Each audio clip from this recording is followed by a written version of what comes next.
नमस्कार बच्चों।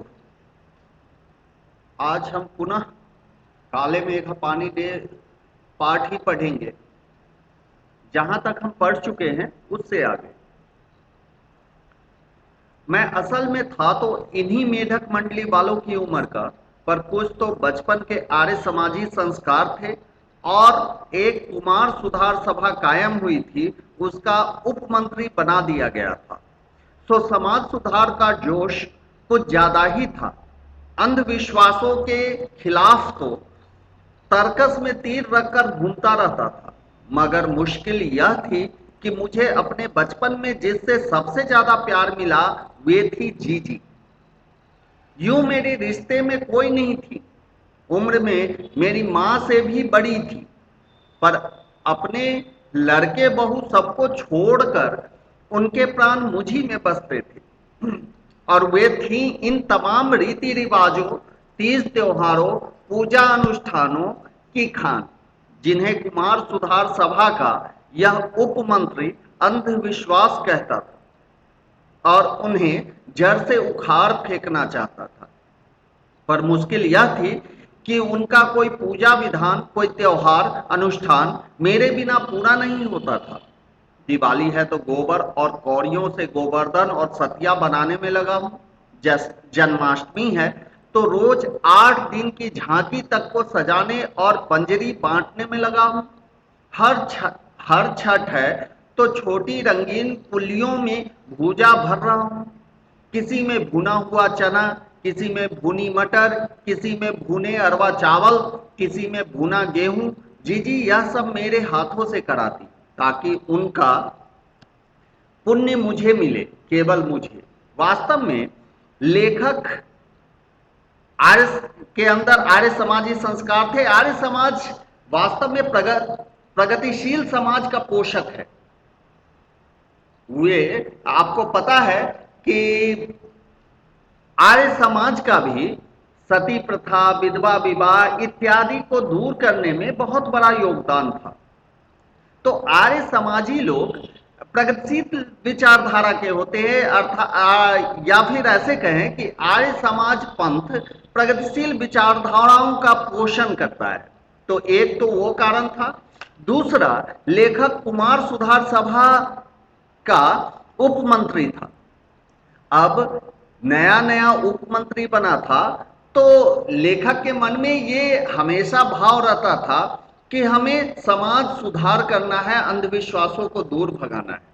लेकिन प्रेम के आगे विश्वास डोल जाता है।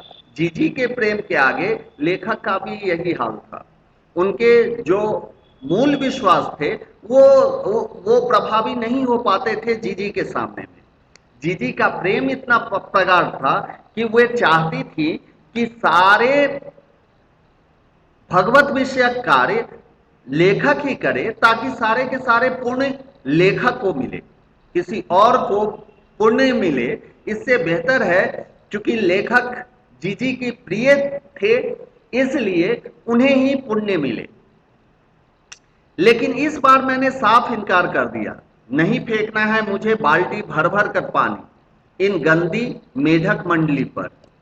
जब जीजी बाल्टी भरकर पानी ले गईं, उनके बूढ़े पांव डगमगा रहे थे, हाथ कांप रहे थे। तब भी मैं अलग मुंह फुलाए खड़ा रहा। शाम को उन्होंने लड्डू मठरी खाने को दिए तो मैंने उन्हें हाथ से अलग खिसका दिया। मुंह फेर कर बैठ गया। जीजी से बोला भी नहीं। पहले वे भी तमतमाई, लेकिन ज्यादा देर तक उनसे गुस्सा नहीं रहा गया। पास आकर मेरा सर अपनी गोद में लेकर बोली, देख भैया, रूठ मत, मेरी बात सुन। यह सब अंधविश्वास नहीं है। हम उन्हें पानी नहीं देंगे तो इंद्र भगवान हमें पानी कैसे देंगे? मैं कुछ नहीं बोला। फिर जीजी बोली, तू इसे पानी की बर्बादी समझता है, पर यह बर्बादी नहीं है, यह पानी का अर्घ है। अर्घ चढ़ाते हैं। जो चीज मनुष्य पाना चाहता है उसे पहले देगा नहीं तो पाएगा कैसे? इसलिए ऋषि मुनियों ने दान को सबसे ऊंचा स्थान दिया है। ऋषि मुनियों को काहे बदनाम करती हो जीजी? क्या उन्होंने कहा था कि अब आदमी बूंद बूंद पानी कि जब आदमी बूंद बूंद पानी को तरसे तब पानी कीचड़ में बहाओ। वास्तव में हम कुछ भी करते हैं, यह मानव स्वभाव होता है। हम अच्छा करें बुरा करें, उसको सही सिद्ध करने का हम अपना तर्क तर्क गढ़ लेते, ढूंढ लेते। जीजी भी वही कर रही थी। उन्हें भी कहीं ना कहीं ये पता रहा होगा कि ये एक अंधविश्वास है, इसका कोई वैज्ञानिक आधार नहीं है, लेकिन वो ऐसा कर रही थी और वो करने के पीछे अपना तर्क वो गढ़ चुकी थी। उन्होंने उनको उस क्रिया को, पानी फेंकने की क्रिया को सही साबित करने के लिए अपने तर्क गढ़ लिए थे और लेखक को यह मंजूर नहीं था। कुछ देर चुप रही जीजी, फिर मठड़ी मेरे मुंह में डालती हुई बोली, देख, बिना त्याग के दान नहीं होता। अगर तेरे पास लाखों करोड़ों रुपए हैं और उसमें से तू 2-4 रुपये किसी को दे दे तो यह क्या त्याग हुआ? त्याग तो वह होता है कि जो चीज मेरे पास भी कम है उसकी तुझको भी जरूरत है, तो अपनी जरूरत पीछे रखकर दूसरे के कल्याण के लिए उसे दे, तो त्याग तो वह होता है, दान तो वह होता है, उसी का फल मिलता है। फल बल कुछ नहीं मिलता, सब ढकोसला है। मैंने कहा तो, पर कहीं मेरे तर्कों का किला पस्त होने लगा था, मगर मैं जिद पर अड़ा था। मैंने पहले ही कहा था कि प्रेम के आगे तर्क ढीला पड़ जाता है। लेखक का भी वही हाल हो रहा था। वास्तव में लेखक अपनी जगह सही थे, लेकिन प्रेम के हाथों वे मजबूर थे। जीजी का जो अपनत्व ममत्व था उनके प्रति, उसके उसके आगे वे पस्त हो रहे थे। फिर जीजी बोली, देख, तू तो अभी से पढ़ लिख गया है, मैंने तो गांव के मदरसे का भी मुंह नहीं देखा, पर एक बात देखी है कि अगर 30-40 मन गेहूं उगाना है तो किसान 5-6 से अच्छा गेहूं अपने पास से लेकर जमीन में क्यारियां बनाकर फेंक देता है, उसे बुवाई कहते हैं। यह जो सूखे यह जो सूखे हम अपने घर का पानी इन पर फेंकते हैं वह भी बुवाई है। यह पानी गली में बोएंगे तो सारे शहर कस्बा गांव पर पानी वाले बादलों की फसल आ जाएगी। हम बीज बनाकर पानी देते हैं, फिर काले मेघा से पानी मांगते हैं। सब ऋषि मुनि कह गए हैं कि पहले खुद दो, तब देवता तुम्हें चौगुना अठगुना करके लौटाएंगे। भैया, यह तो हर आदमी का आचरण है, जिससे सबका आचरण बनता है।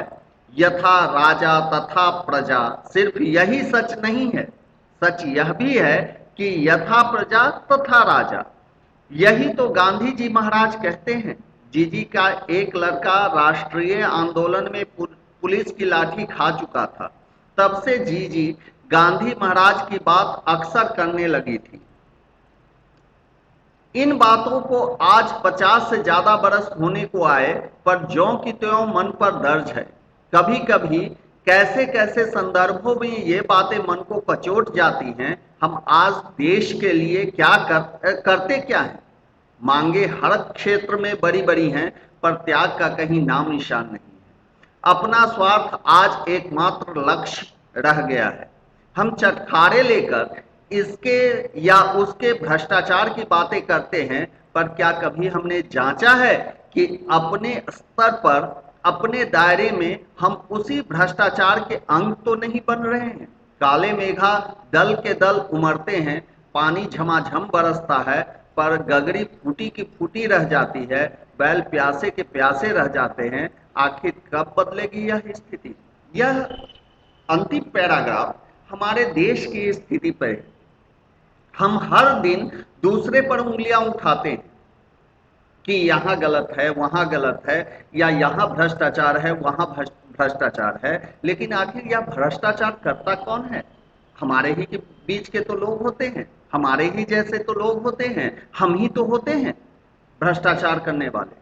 लेकिन जब हम करते हैं तो कुछ नहीं, और जब दूसरा करता है तो हम उंगली